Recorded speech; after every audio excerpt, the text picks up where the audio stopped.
All right. I've been warned about sitting too close to the computer. You guys, it's Star Trek. It's Dork Court. I don't know. Steve is doing his business thing, his secret 18, 16 chan, 15 level chess chan that he does, getting all the cool info from the dark web for us. Mark is, I don't know. I haven't spoken to Mark since last week. But I am assured that he has some opinions about how to cut up Asian pears that used to be called Chinese apples. Oh my God. There's just no non-racist way to refer to those things. Anyway, I did Star Trek because we haven't done a Star Trek for a while. And I got to do one. I love it. Love talking about Star Trek. So I've got a new Star Trek uniform. I got one for Walker from Dennis Chu, who, man, I have an Anavos, and this one's better for half the price. I'm not kidding. It's so good. I'm going to get one in gold for me too. Maybe I'll get one in blue for me. So I have all three colors when he goes to college. And so anyway, I look up what's happening in Star Trek. And do you know what the news is? Zachary Quinto gets a Star Trek question when... oh, hey, look. Steve's here. Steve Ukraine. What's up, man? Hey, aren't you the author of Steve Ukraine's... Hey, wait, have you not seen this? I did write that, yes. I have a super funny anecdote about that book, if you like. Of course, hit me. As you were there for most of it, we had a little mix-up about... I just needed to end up with like 5 or 6 or a few copies on the way out of San Diego. Yes. And we so took a while for me to get one back. And hey, Mark's here too. Mark Espinoza, ladies and gentlemen. Hello. I was just starting this funny anecdote about Steve's book. And so since you were there, you may enjoy. Carl J. Martin, the art director and set designer of The Mandalorian and every Marvel movie and something else cool. I forget, but something else cool where you go, what? Really? Anyway, he was cool enough to give us a blurb for the back of your book. And so after San Diego, I said, hey, man, we got the copies back. Let me know. Send me your mailing address. I'll get you a copy. And then I don't hear anything from him. But we chat all the time, right? And so I'm like not one of those guys, right? I just figure, he didn't care, which is fair enough, right? It's because I told him, I'm like, this is not don't care. I mean it way more neutral than that. Like I told him the whole thing. It's a short run book. This is a collection of the stuff off our website. And he probably thought, well, I don't want to take one from that pool. You know what I mean? So what I meant was he doesn't care enough because he knows what that means to grab one for himself. That's all my thinking, right? Because we hadn't talked about it. So yesterday, he sends me this email and goes, holy shit, man, I'm so sorry. I didn't do that. I lost the email. And I'm like, email? Like, what are you talking about? I haven't really emailed you in a while. He goes, you asked me for a blurb for your buddy's book? And I just start laughing. And I go upstairs and get my camera and take a picture of the back of it. So it's not something I've magically made up, right? And I'm like, dude, not only is this book published, I asked you back in July if you wanted one. I really appreciate you did that, really classed up the joint. You're the man.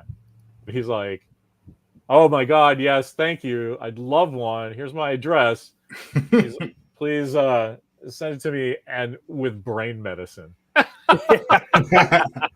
awesome. So I tell Mimi this, and like send brain medicine is now a thing in our house. So good job, Carl J. Martin.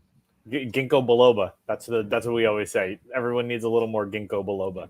Oh my What's God. ginkgo biloba? That herb, right? The yeah, it's biloba. the medicine you take, right? I'm saying the right thing, right? Yes, I know what you're talking about. Can I just say before I lose my fucking mind again? You know what the other credit I was trying to fucking think of that Carl has? Star Trek. Oh, there you go. How could I not remember that one? That's amazing. Anyway, that's how long John Price has been on Runa Pente. Mark, you know that. What's the Klingon prison planet? Oh, the snow one, right? Yeah, it's Ruba Pente, Runa something. Something Pente. Anyway, all I know is Imam is on there, and all the slaves look like fucking supermodels from the 90s. Rula please Pente? throw me in that prison. Rura Pente? Yeah. RURAPENTHE. Steve is awesome with the Google. And that's where I guess Worf's great grandfather wasn't there, but he was. No, it was that movie though. Oh yeah. Well, speaking of my book, I just wanted to show I'm wearing the shirt from the cover of the book. Oh, right on. I found a guy online that repairs old T-shirts. That's right. Because this was, I don't know if you guys remember, I showed it to you at Comic-Con. It was thrashed, holes everywhere. The neck was ripped. So he, new neck, patched up all the holes. Wow. Brand new T-shirt. He can't do anything about like when it's like becoming translucent, right? No, but what he did was, it's funny. I had another shirt that I bought around the same time as this one that I never wore, that I hated. And I kept it. I have no idea why I kept it, and I had it in a box. And then he was like, "Hey, when you send me a shirt, if you have another shirt that I can kind of cut up and patch up with, that'd be great." And I was like, ironically, I have another shirt exactly like this one, except different print. And he was like, perfect. And that's what he did. Offer. Right? Like, so I'm just happy to be able to wear a shirt that's over 20 years old again. Like it's brand new. I love that he's great. Like, oh, this is one of those dudes who gets what I'm doing. Yeah, the guy's awesome. Give me another one, man. I'll take care of you. Give us a link. What's his name? It's Warren Repairs. I don't remember. I guess I could check to see how I paid him. But it's Warren Repairs. I found him on Instagram. He does he like repairs he repairs like tons of like vintage concert shirts and stuff like that. Like you could imagine like all old like 70s and 80s like rock t-shirts where the guys cut the sleeves off and it's just like and he's like, and then he makes it the shirt again, which is that's really cool. Phenomenal. I see myself in this picture and do not like it. I just remember one day I took my Police concert shirts that I paid like $9 for, which is like $50 now, and then couldn't wait to cut the sleeves off. Yeah, exactly. Black t-shirt with a white 3/4 sleeves. I'm like, no, sun's out, guns out, ladies. No sleeves. I'll never regret this decision. Yeah. Well, hey, now you see that shirt hanging out on one of the at the flea market or wherever, and it's $1,000, $800. Yeah.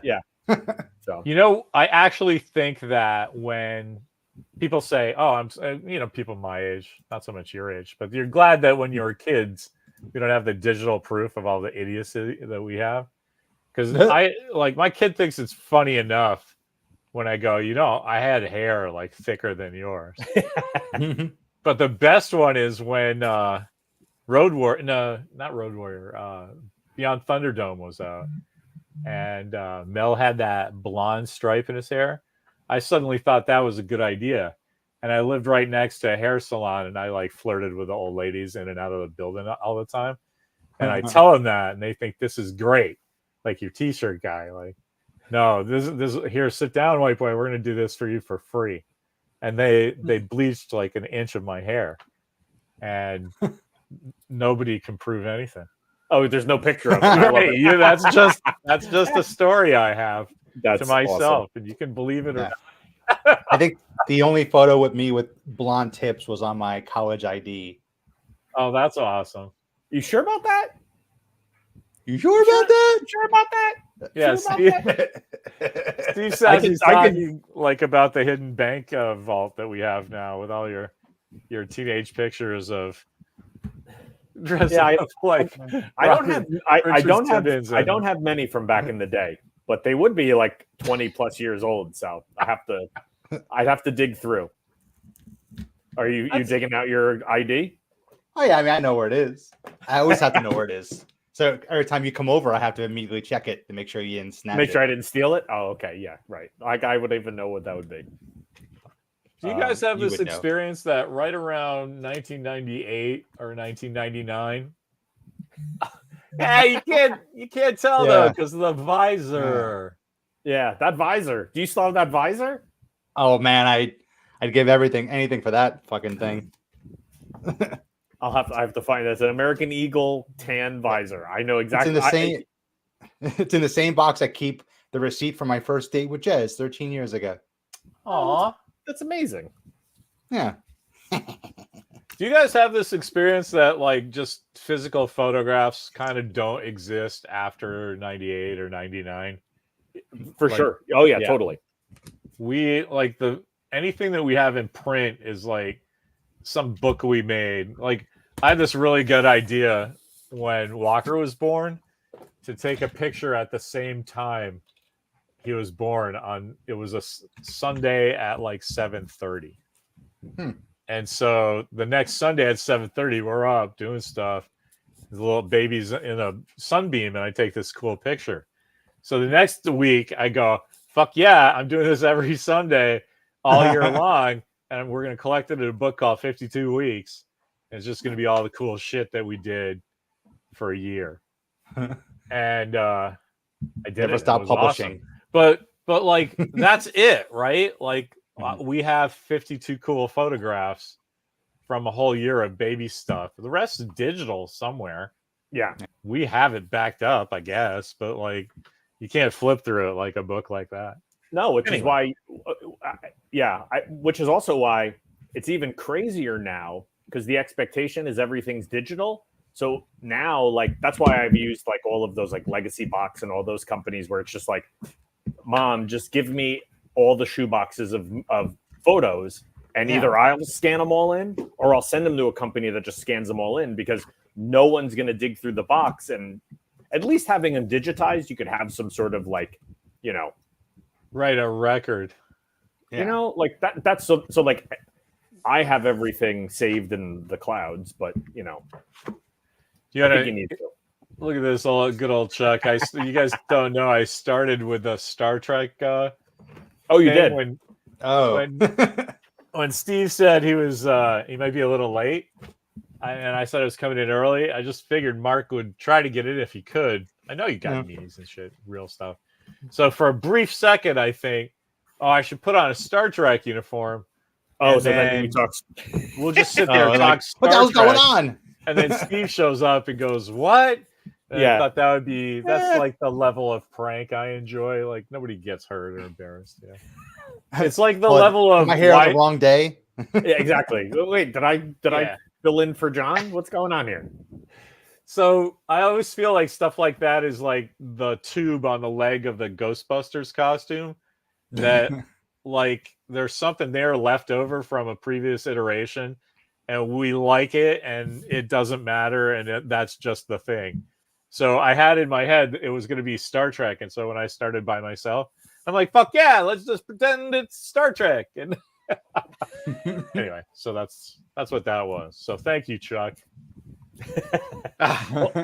Well, so you named it Canary Black. You named this episode Canary Black. Oh, yes. Yeah. Did you watch the trailer? Oh, yeah, I did. Did you have a chance? No.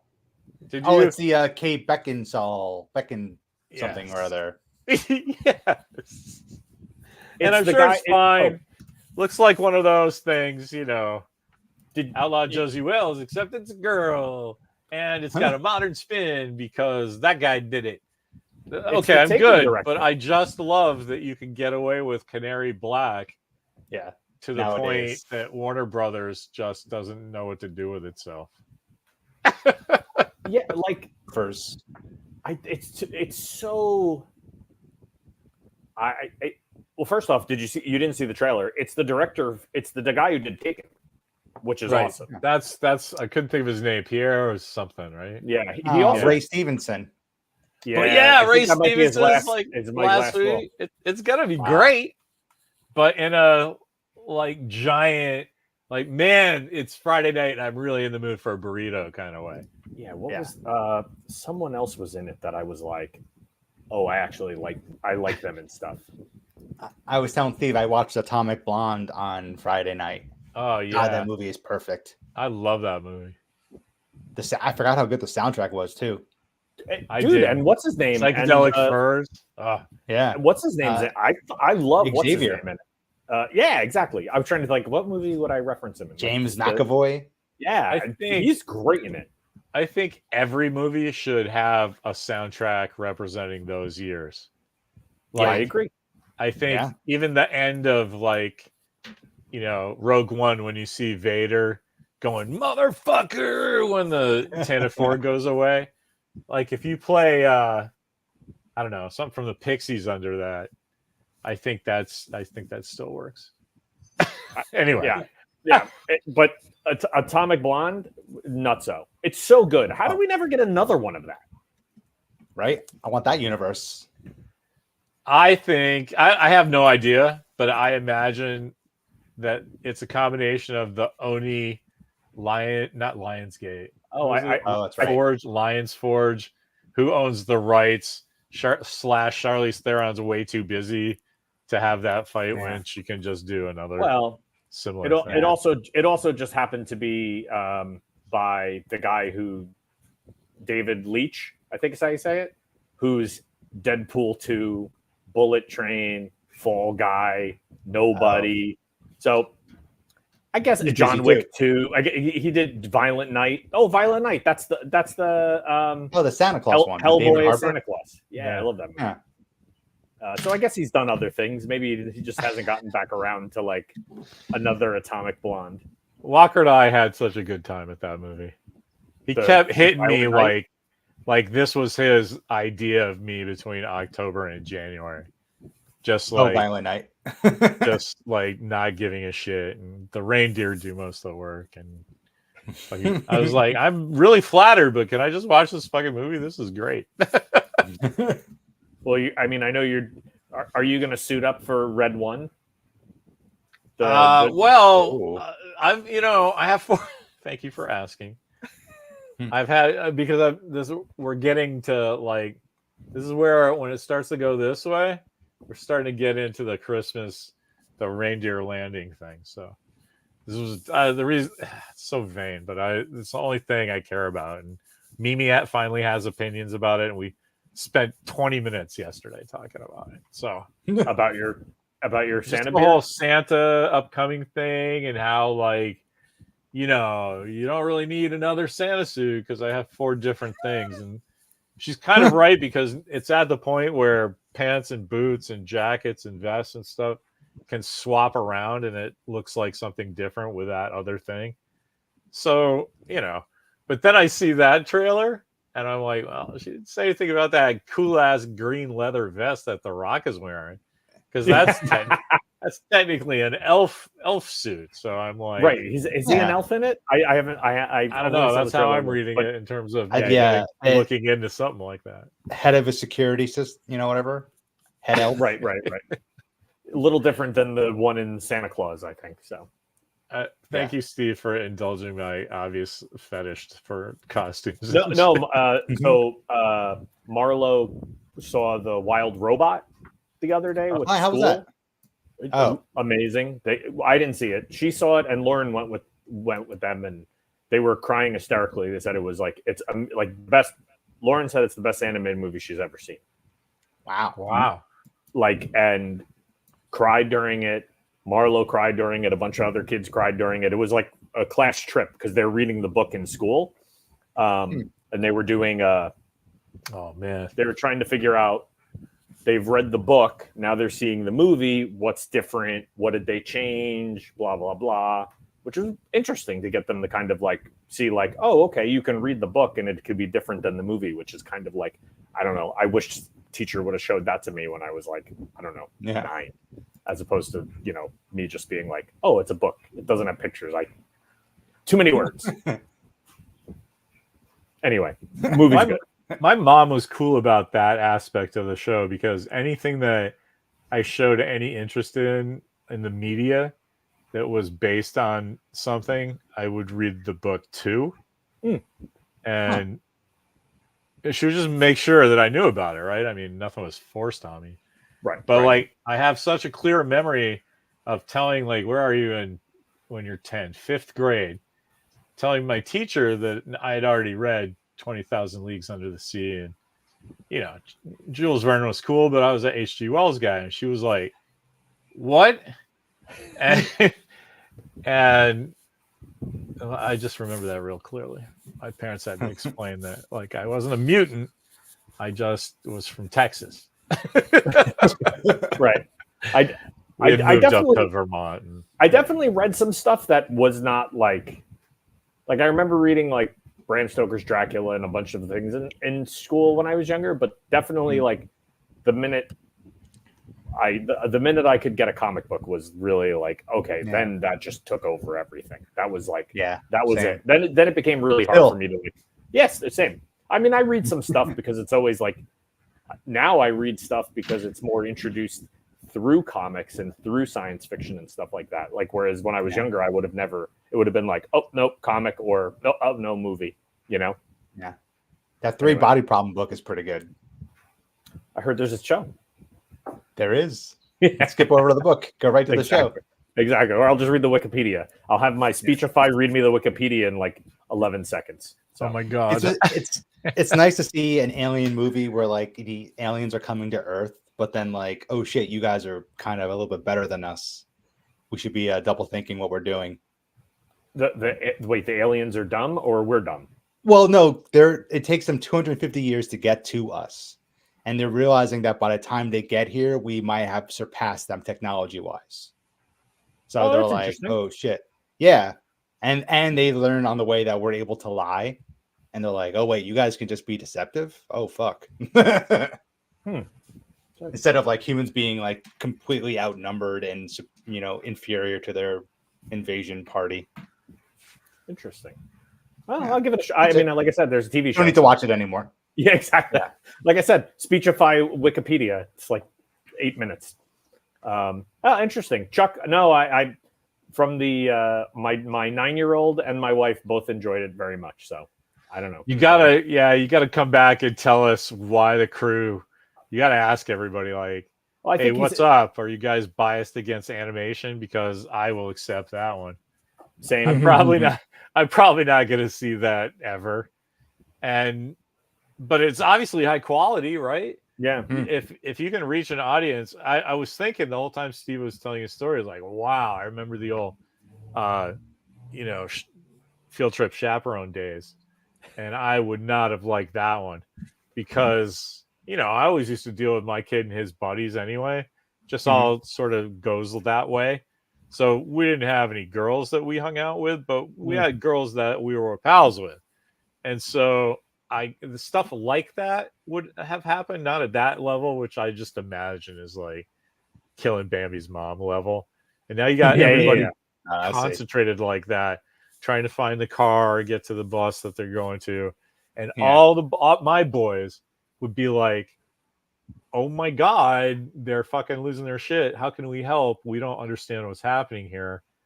Like, and the adults have all said they're mad about that. And then, we found it unbelievable, and they would have used a different kind of gun. Those were my guys. I remember they had fights about Ant-Man's helmet when he changed it.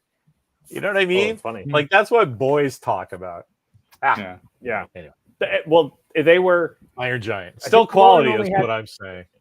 Yeah, I think Lauren had 3 girls, including Marlo. But there were it was the whole class, both classes. So it was, and she said it was just I'm sure they had a mix, right? Yeah, but it was I'm just saying at that age, I'm sure there was a lot of that going on. Like, oh, for sure. But now they don't do buses anymore. It's all. Oh yeah.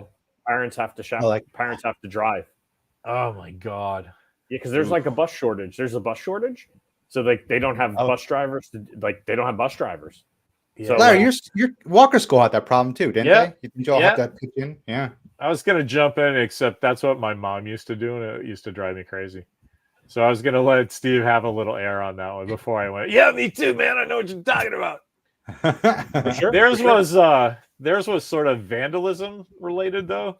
Oh, that's that right. They burned down their shit, and so they used some of the money because they had to have buses for the JV team and the varsity team, and we took care of it with fundraising. Everybody was super cool and generous, but what they ended up having to do was get a Google bus, and so the varsity team had to go with the JV. So, you had all the old guys who play second, like, fooling around in somebody else's school for 2 hours before they're responsible for what they're supposed to. So it was all kind of like, fortunately, our kids were pretty cool. Like, there was no evil being done, but there were some shenanigans. And everybody kind of looked the other way because they were low-level shenanigans. But it's like, that didn't used to happen when we just had buses like human beings. And so when he was playing lacrosse, the lacrosse team was like, no, you guys are screwed. There's no bus drivers. So we all had to drive our kids. And that's how I got to know the team, because at practice and games, I'm like, no, 2 or 3 other kids. Who are you? Oh yeah. You're the one with the Wait, you drive them to and from the game? Yeah. Ooh. Yeah. Well, I definitely to the game, but most of the driving to the game thing was because a parent was at work or something, and so they could get to the field by the time the game was over. And so I didn't do a lot of bringing kids home because their parents, or they'd figure out how to get home from there. Yeah, or the parents probably show up to the game, right? Yeah, that kind of makes sense. Our buddy Diego, we got to be pals with because he lived out in the, wherever boomtown. It's impossible to get there by bus. So it's, I don't even know. It's because it's at night and I don't pay attention. Mimi's driving. So it's like, you could tell me it's halfway to Fresno and I'd be like, well, it sure feels like it. So Larry, I wanted to ask you, what is going on with Grease? They keep changing the background.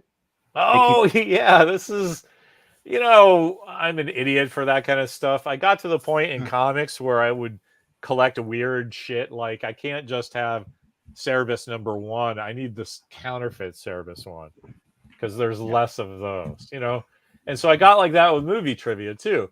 And somewhere I came across the thing that before product placement was the giant part of movie making it is now.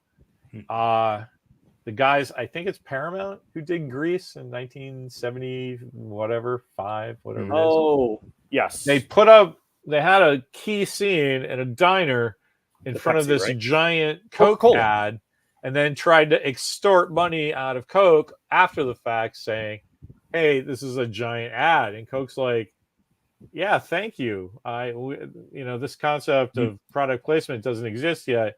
And we don't understand the value that you see that we don't yet. So fuck off. And they went, what? And they're like, no, really, we don't get it. And they're like, well, we're just going to blur it out. And so and Coke's like, I don't know it 100%. I think theatrically it went out with the Coke thing. And then the first TV thing, they just blurred it out with a weird hand-painted traveling mat that the tech they had in the old days. And so they always tried to upgrade it, and every time they would do some funky thing. And so like the Pepsi one is Pepsi actually, somebody there found out this little bit of trivia and went, hey, next time you want to do a 25th anniversary or something, you know what I think is even more brilliant than that? I think it's 30th anniversary of Pepsi. They were like, put a big Pepsi ad there and we'll pay for that because we understand product placement now. And that's when I started paying attention to it, because I was old enough to care and think that was the funniest thing ever. Pepsi did advertising fuck you to their rival, And then I forget where it is now. It's probably it's just now it's just a blank wall. Yeah, like our background. It's the black, blue, and blue stripes. Anyway, Wild. just a little. It's just when people get all angry at George Lucas, I'm like, this kind of thing's been going on for a while. Yeah. Other people are doing it. It's Yeah. Now I need VHS copies of the original Grease, the re-release of Grease, and like a more recent version of it. I think if Grease, Grease kind of does have a similar Star Wars level fandom, I guess. Oh, I would 100%. They have Grease conventions and stuff, but I just don't think they're the guys who are buying action figures and demanding Lego games. Well, Grease is the word. You never know. Like now the real question is, I got to figure out what the original VHS release is. That's the trick. Yeah. Because Grease has been released so many times, that will be the hunt, Mark, to figure out. I don't have Grease. I thought I had Grease. Worst day ever. So it's if I'm doing the math right, it should have been released on VHS in 1978, or is that when the movie came out? That sounds like when the movie came out. Okay, let me see. So then it'd be okay. So then it would be 1984. I think when it came out. So 1984. Yeah, 1984 is the first. Nope. Home video debut, January 1980. So you got to find a 1980 version.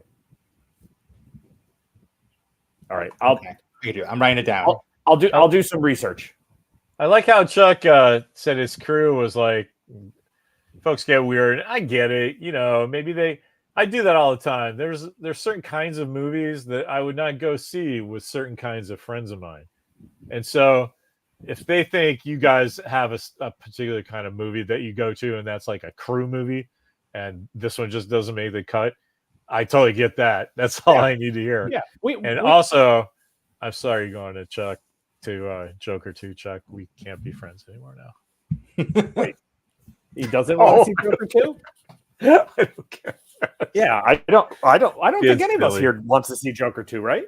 I'm not going. I didn't see the first one. I'm pretty Batmaned out.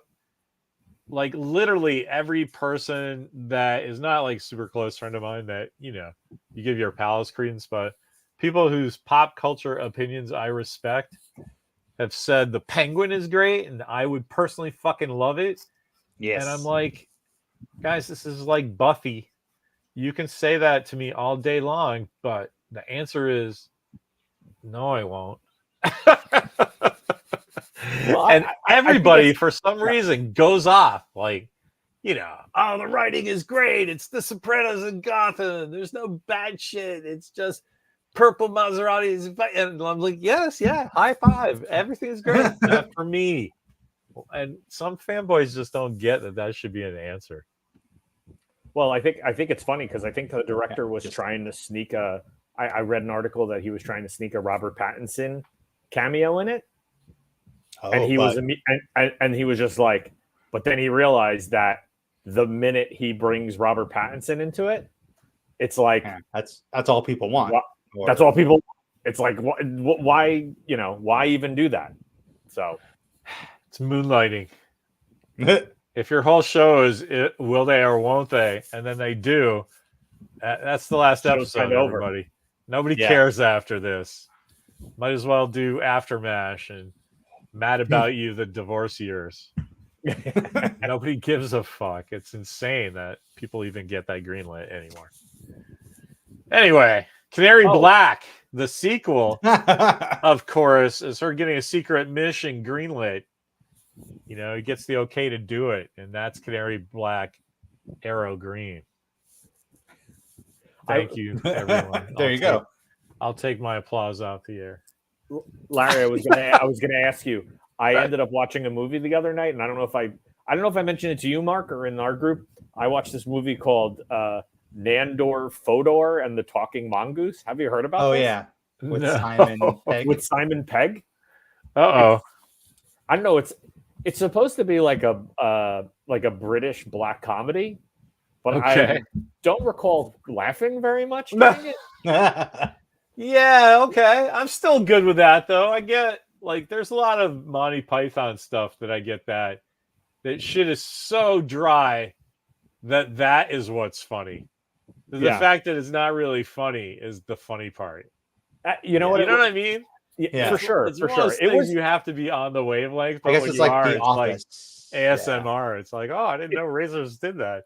Yeah, probably like the BBC Office, right? Like I watched that and I was always like, oh, I get it, but I don't think. And then to be honest with you, like I think the regular Office is a little cringy. Oop! Hey, look, movie's coming in. Hey, Oh, speaking of hello. product placement. Bye. Hi. All right, say hi to Costco. Hi, Costco. Oh, wait. Bye. Speaking of product placement, Mimi's going to Costco to possibly get more liquid Ooh. death. Oh yeah, that stuff is like heaven. Glug, glug, glug. All I drink. Which one do you drink? Really? What are you drinking, by the way? Me, I just like the mountain fresh water, no frills one. Just fizzy water one. Some of the other ones, like I like the Arnold Palmer one, whatever they call that. Dead Billionaire? Yeah. How's that they call it? Yeah. Something like that. Yeah, no, yeah, because I get that one. You know the story behind that, right? No. It was so they were doing an Arnold Palmer, and they called it Armless Palmer. Right. No, that's how I know it. Armless Palmer. And then Arnold Palmer's family estate was like, yeah, no, you're not doing that. And it's an Arnold Palmer? No way. And they were like, oh, okay, we'll change the name. So they changed it to Dead Billionaire. That's awesome. Like, well, that's what you get, right? Right? Like, just shut up and just roll with it. Like you're being on the joke, or now it's a direct dig at you. I mean, I don't even need hindsight to go like, dude, don't worry about that. There's no confusion in the marketplace. Right. No one looked at that and thought, oh, that's got the okay of the Arnold Palmer estate. That's like, oh, the drink my dad got me when he was doing his 3 martini cocktails or whatever. You know? Right. Wait, right. what is an Arnold Palmer? Iced tea lemonade? Yeah. Iced tea lemonade. But it's what I drink at the Everwood Grill all the time. But I assume restaurants usually just mix lemonade and iced tea together, right? Correct. He doesn't own it. It was just a drink that he would order when he was playing golf, and it just became synonymous with him. That's what they called it at the club, and then that's what everybody started calling it. And they were like, well, you can't call it an Arnold Palmer because at some point they probably tried to license it in some capacity. Probably have it locked down somewhere. It's kind of a Band-Aid Kleenex thing, though. Like, once people call it that, I mean, what are you going to do? But I totally get it. They got him on the same thing that Starbucks got Kieran Dwyer on. Remember Kieran back in the day? He did for his LCD comic, he did a parody of the Starbucks logo, and it just was like a mermaid with her nipples showing, and it said "consumer whore" in their font. And did he get fish? Instead of fish, it had money, right? And Starbucks freaked the fuck out, and he goes, "Hey man, it's parody," and they went, "Oh, I don't think you understand."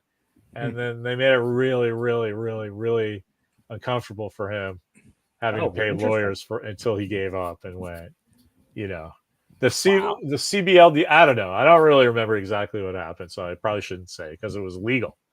But the CBLDF either was or was not involved, and that's at the point where he was just like, "This isn't worth it." But think of how many fucking parody logos of the Starbucks logo you've seen. Oh, for sure. And this is nothing really. It's the exact same cartoonish thing, but for some reason they just didn't like that one. And they went to make an example of them, and they did. And so, was he using in the comic, or was he making like T-shirts and buttons? Dude, and stuff? he did make T-shirts, but it came from the cover of his mini comic, and then everybody loved it, and his mini comics sold out as fast as he could sell them. And half the people went, I would wear this around if it was on a T-shirt. So he made T-shirts and stickers, and that's what got their attention. But Those mother. it's Consumer horror. LCD comic. I see it. I'm looking at it right now. Really? Hold on.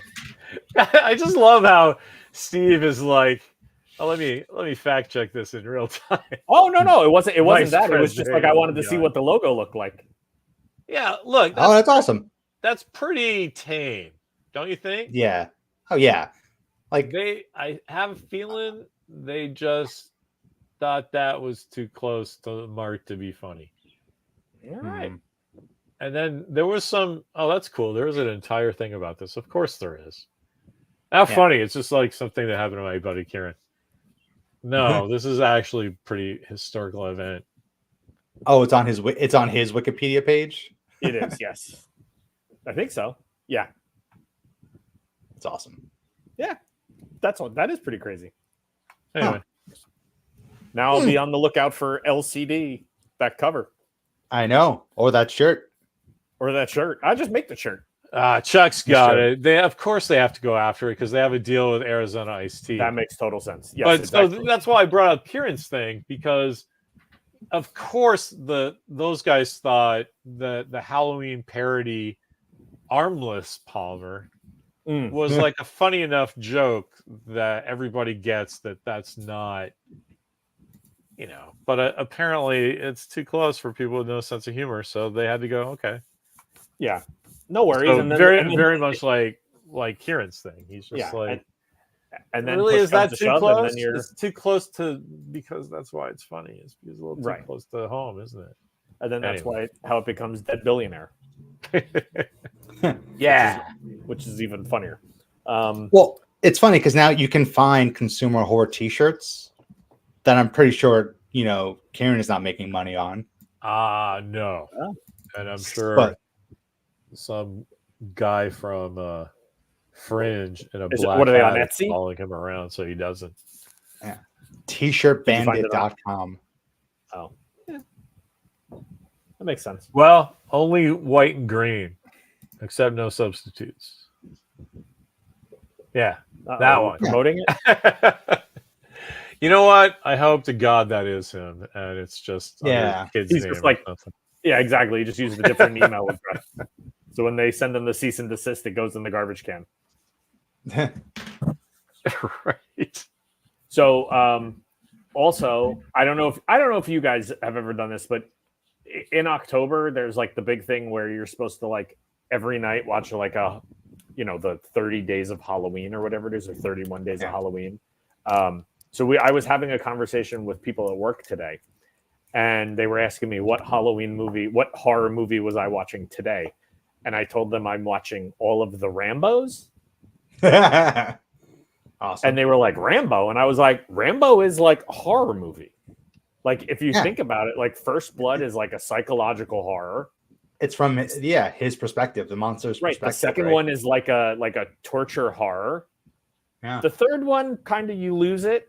If you really think about it, it's kind of like world horror when you realize that like Rambo is helping Osama bin Laden fight the Russians. So like more political awkward horror. Yeah. But then like the last two, the one where he's in like the Burma, it's like total gore horror. And then the last one, he fights like the Mexican cartel, which again is more like I don't know, that's the closest one to like a traditional like slasher horror. And I was just and then the one guy was like, I've never thought of Rambo as a horror movie. He goes, but you've just added 5 movies to my month of Halloween. And now Larry can participate. Yeah, right. Oh yeah, I can say I love horror movies. Just those 5 Rambos, and I'm not so sure about 3. But you've seen all the Rambos, right? Oh yeah. Okay. Yeah. I haven't seen the most recent ones though. I'm totally down with a read of the first one. That's basically I Am Legend, right? He's the bad guy and doesn't know it. Yeah, for sure. The first one is just so amazing of a movie. I love reading all the backstory on that, like how he's like, they're like, oh, is that the one? No, was Rocky was the one they tried to buy from him, and they wouldn't let him be Rocky. And then he was like, nope. And he's like, I'll sell my soul. You'll never take this from me. But then I think after he had the success of Rocky, then he was able to flip it into like making Rambo, which I guess they tried to cast everyone to be that. Hold on, let me get the list of everyone that was supposed to be John Rambo. I just like I think it was the writer of Rambo. When he sold the rights, he also included like toys and spin-offs and all this stuff. And the lawyer was like, I've been doing this a long time. Just get those rights also. He's like, he dies at the end. Why? There's not, and it's a graphic story. There's going to be no toys and then sure enough, multiple sequels, a cartoon, toys. And the guy was like, shit, man, I never would. Okay. Thank you for putting that in, Mr. Lawyer. Yeah, toys of the cartoon. David Morrell, I think his name is.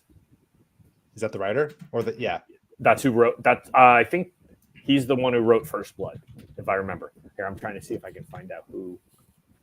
Yeah. Okay. Yeah, I do remember there was a lot of excitement around that movie when it came out. They were going to cast either De Niro or Clint Eastwood as Rambo. Like, okay, and then Troutman. Yeah. Who was Troutman? That's Dennehy, right? Or no, that was his. Oh no, that's Richard. I can't think of what his name is. Not Roundtree. No, Richard, that guy. Crenna. Richard Crenna. Thank you. Robert Crenna, Richard Crenna. Richard. Yeah. Yeah, and then okay, here we go. They wanted then when they changed directors, they were going to do Pacino as Rambo, which makes no sense to me. No. And then it was going to be Travolta as Rambo, which again, I don't know how that works. And then Troutman was going to be George C. Scott, because George C. Scott was still a big player in Hollywood at that time. And then either Gene Hackman or Charles Durning as the police chief. Could you imagine Gene Hackman as? I think he could do the police chief because if you ever seen like Prime Cut, which is the one where Lee Marvin is like he's like the gangster. That's it. He could have did it, but then it was like then they changed directors again, and then it's going to be Michael Douglas or Nick Nolte. It's like the list of names that could have been Rambo is like 50 people. It's crazy. Anyway, it's like a crazy rabbit hole. Because I think it was also like juggling through directors. Like a director would come in and then he'd pick who he wanted to do it, and then he would move to the next one, and then they'd be like, "Oh, okay, I'm directing it now. Yeah, no way Stallone's in it." And they'd be like, "Give me someone else." Anyway, Rambo. All right, Rambo. This is crazy. I just went into Steve Land for a second. Something you guys said reminded me of the rollerball shins I painted, which reminded me of the modern rollerball remake, which made me think, what the fuck is Chris Klein up to? Remember when Chris Klein was a thing? Yeah. He was a big actor. And then I clicked to his Wikipedia real fast and scrolled down, and he's like in this show called Sweet Magnolias and has been for like 1 million episodes. So I'm sure he's the dad now. But God bless you, Chris Klein, working actor. Just because you moved into shit that I didn't watch doesn't mean you disappeared. So that's great. All right, now Chuck 16 episodes of The Flash. Wait, what? Who was he on The Flash? Who? Who's that? Chris Klein? Chris Klein. Yeah. Are you sure? Orlin Dwyer. Yeah. The cicada. Oh. Who's the cicada? Is that a character? Yeah. It comes out every 10 years. He was in 16 episodes across season 5, so he's one of the main bad guys. Jeez, I do not remember that at all. You know what? That was a season I didn't watch of The Flash. There you go. I watched the first couple. I can say that about most seasons. And then when I get it, and then when Supergirl came back, I went, I remember this show was charming, and then I hopped back on again and didn't feel like I missed anything. And it was like 2.5 years later. Isn't the Flash the one that everyone considers like the best of the CW ones? It was for a hot second. It depends on what you mean by best, right? It's a Betty and Veronica thing. If you like Batman, you're gonna like Arrow better. And if you like Superman, you're gonna like Flash better. It's the like grim and gritty, and they're like, I'm a good guy trying to make it the best I can in a muddled world. You know, is that the juggle? Like, what was on during like?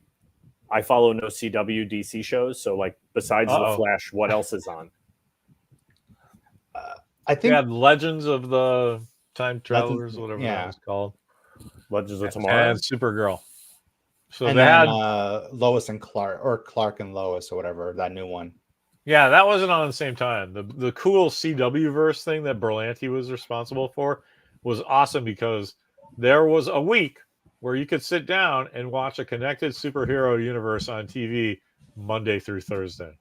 Oh, that's pretty cool. Black Lightning. Fucking bananas. Oh, Black Lightning too. I keep forgetting that one because I didn't watch it. Yeah. And then the Superman show that's on now was a spinoff of Supergirl. And I think that's probably the only one that's still around. Yeah, from that. And this is its final season, right? Yeah. Is Stargirl its own show? Remember Stargirl too. I was just talking about that with my kid. And because we were talking, Luke Wilson is in it. He plays one of the JSA. So the Flash, what was the Tomorrow one? Legend of Tomorrow. Legend of Tomorrow. That was my favorite. Because that was like... It was the weirdest. It was and who were the characters in that then? It was all different characters from all the other shows kind of put together. Got it. And so then, Rip Hunter, the Time Master, collects a bunch of guys. And it's basically Doctor Who with like the B-team super nerds. Oh, is that the one with the two characters, the two people from Prison Break? Yeah. Thank you. Okay, now this is all coming. It's all the puzzle's getting put together. Okay. That one, I just love that show because Arrow is like, okay, the parents have left town and they've put me in charge, and that not a motherfucking thing is going to go wrong. And then Flash is like, okay, that's cool, but I'm going to try to get away with something. And then Legends of Tomorrow are like, they left the keys to the brand new Porsche. It's like on a different fucking level. And so that was fun. I liked it. Yeah. Got it. And then the guy who played Rip Hunter is the one from Doctor Who. So now it's all connecting in my brain. Thank you. Okay. This makes sense. All right. So Flash, Legend of Tomorrow. What was the other one? Is Black Lightning? These are all during the same time. Supergirl, Black Lightning, Stargirl, Black Lightning. This is all during the same time. Aqua Boy. Yeah. Aqua Boy? Monkey Puck. Could have been. Oh, Larry. Cool. But they were all on the same time. That's pretty cool. You see that? That's sharp. Oh, Constantine. That totally fucking counts because he's in Legends. Yeah. Shut you, hero. Wait, Constantine replaced Rip Hunter? Well, so there was a Constantine show on like ABC. Yes, I that was one season. But the guy who played him was just perfect. So then they brought him onto the CW shows as John Constantine.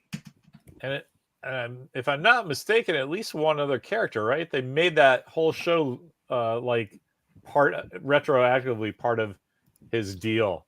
It's like they couldn't do anything about it, or ABC didn't care, or whatever. Yeah, they continued his storyline because he sent that one girl to hell by accident. He was fucking perfect.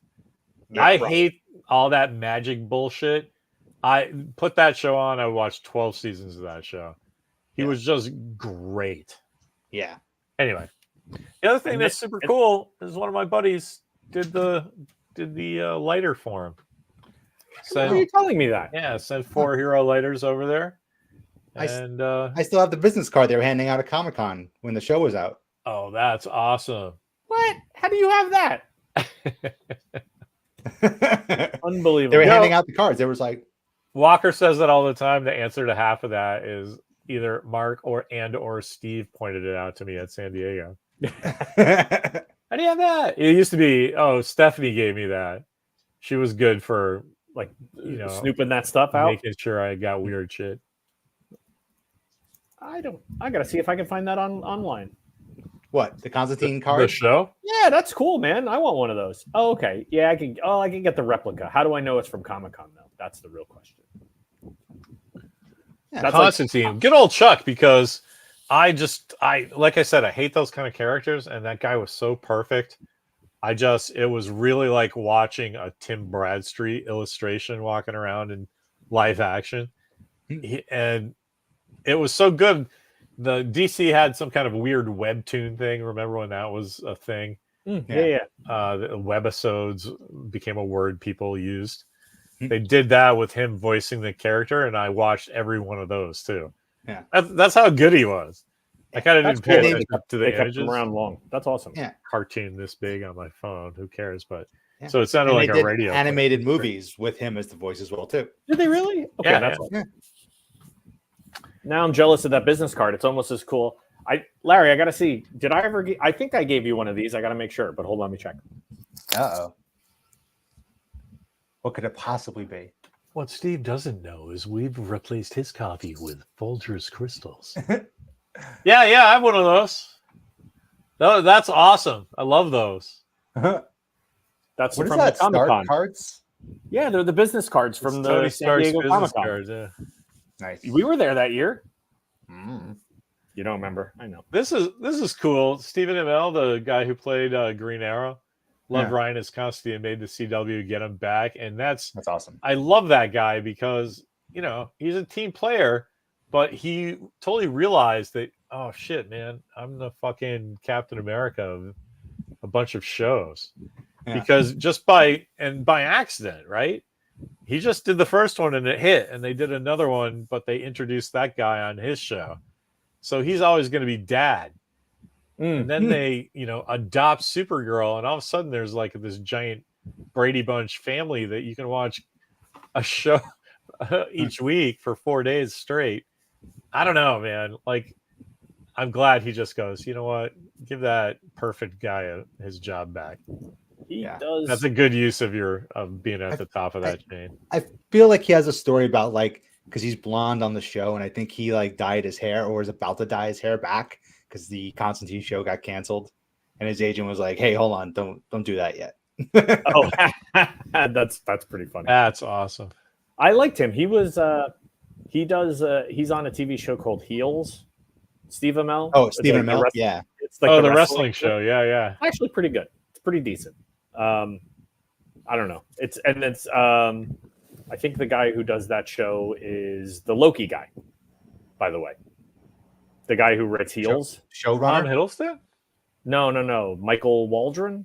He's like the big writer of all the Marvel stuff. Oh. I think he's the writer of Loki. He's the one that... You're the writer of Loki. Maybe. Probably not. That's a low-key reference. Ding! Speaking of Loki, it is P o'clock. Oh yeah, that's cool. Can I tell you one thing? I got this out because Walker Young is just cranking through the Adventures of the USS Nathan James, and he wants you guys to know that he's sorry he missed that show, but he was 7. How many seasons is it? 3? I think it's 5. 4? Wow. Yeah, we're on season 3, episode 9 as of right now, and we do them around new stuff. So, which Agatha Allon, high potential. I really enjoy. Oh, I've heard great things. Always two of my Sunny coworkers in a castle episode. That's my high concept. If that sounds intriguing, you will love the 3 episodes out. What else are we doing for media? Mimi's doing the Elf show. I don't care, so I don't pay attention. She Agatha. Yeah, I'm really liking Agatha. I think it's weird that the incels aren't really doing their whole the girls have invaded where there hasn't been because Aubrey Plaza is like God, like a goddess in that community. Like, you just don't talk bad about Aubrey Plaza if she's associated with it. You just let it do its thing. I'm telling you, that's why. 6 competing theories, and then Steve's like, "Oh no, here's the truth you need." That's exactly it. That's their dream, right? She's a goth superhero, right? Yeah. Again, because Legion was great, but nobody knew about it, right? And now this is part of now the we're gonna MCU. now we make her death, and that's it. So, anyway, last thing, one of the people I work with told me that I didn't know Mark. I'm sorry. We'll keep talking. No, Oh, yeah, right. you can run away. No, If you gotta go, man. You gotta I still go. have a few. I got an inch or two left. all right. Okay. Fort Fairlane. I wrote my whole article about Fort Fairlane, never referencing that it's based on a story that a guy used to write in the back of a magazine. What, really? The I character didn't know of that. Fort Fairlane is written by some guy named like Rex Weiner, and it's not a joke. And No, I know. That's awesome. and it's all published. It was like he wrote all these short stories about the rock and roll detective Adventures of Ford. Yeah. and he was like, and so he sent me a link to the book. I ordered the book. I'm waiting to get it, and I was like, what? How did That's I? fantastic. I just assumed it was just like a random, thing. Yeah, like Leonard Part 6. Like, the Yeah. Adventures of Ford Fairlane. Yeah, exactly. And little did I know. Coming But next anyway, summer. so when I get the book, I will. I'll let you know if it's Report. any good. But Yeah, I want to see that. Observe That's awesome. and report. I thought that was pretty random. Probably a good segue to run away. All right. All right, fellas. Awesome, gentlemen. Thanks, everybody. That was a Well, blast. thank you. Always a pleasure. See you Thanks, Chuck, for the insights. And Yeah, good hang, Chuck. As always. Stay out of And- trouble. Totally bummed on the heels being canceled, but